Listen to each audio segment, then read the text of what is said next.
Hi friends, welcome back to Lakshmi sweet home. ఏంటి పేరు మార్చాను అనుకుంటున్నారా? మార్చానండి. సో ఈరోజు వచ్చి ప్రసాదం పులిహోర.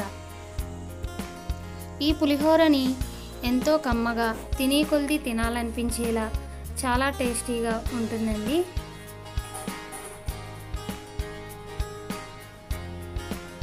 ఏంటి ఈ పులిహోరని చూస్తే ఇప్పుడే తినాలనిపిస్తుందా? మరి ఇంకెందుకండి, మరి వీడియోలోకి వెళ్ళిపోదామా? మీరు కూడా ప్రిపేర్ చేసేసుకోవచ్చు ఇంట్లోనే.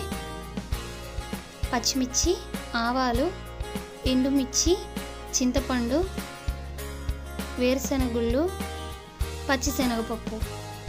ముందుగా స్టవ్ వెలిగించుకుని బాండీ పెట్టుకుని ఆయిల్ హీట్ అయిన తర్వాత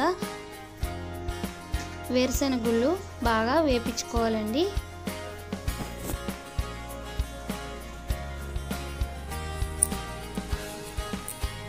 గుళ్ళు వేగిపోయాయి. ఇప్పుడు ఒక ప్లేట్లో తీసేసుకుందాం. ఇప్పుడు పచ్చిశనగపప్పుని యాడ్ చేసుకుని వేపుకుందాం. ఇవి వేగిన తర్వాత కరివేపాకు,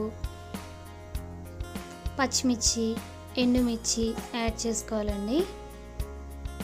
కొన్ని ఆవాలు కూడా యాడ్ చేసుకోవాలి. ఆవాల పేస్ట్ అండి ఇది.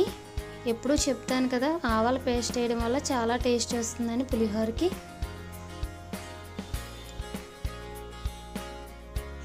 ఇలా కాసేపు మగ్గనిచ్చుకుందాం. ఇంకెందుకు, మగ్గిపోయింది కదా తీసే అంటారా? లేదండి, ఇంకా ఉందండి బాబు. ఇందులోకి చింతపండు గుజ్జుని కూడా యాడ్ చేసుకుంటేనే కదా మరి ప్రసాదం పులిహోర అవుతుంది.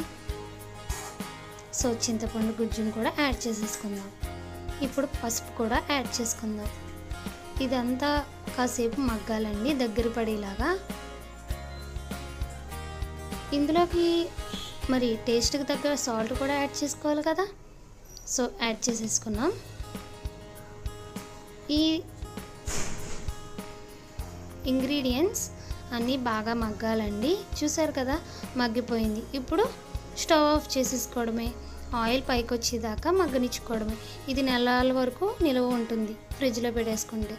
ఇప్పుడు వేడి రైస్ రెడీ అయిపోయింది. సో ఇందులోకి పేస్ట్ని యాడ్ చేసేసుకోవడమే.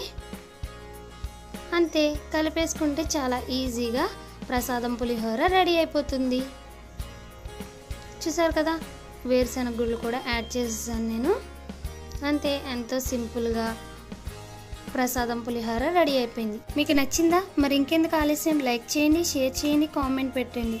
మరిన్ని వీడియోస్ కోసం మీ లక్ష్మీ స్వీట్ హోమ్ని సబ్స్క్రైబ్ కూడా చేసుకోండి. Thank you for watching.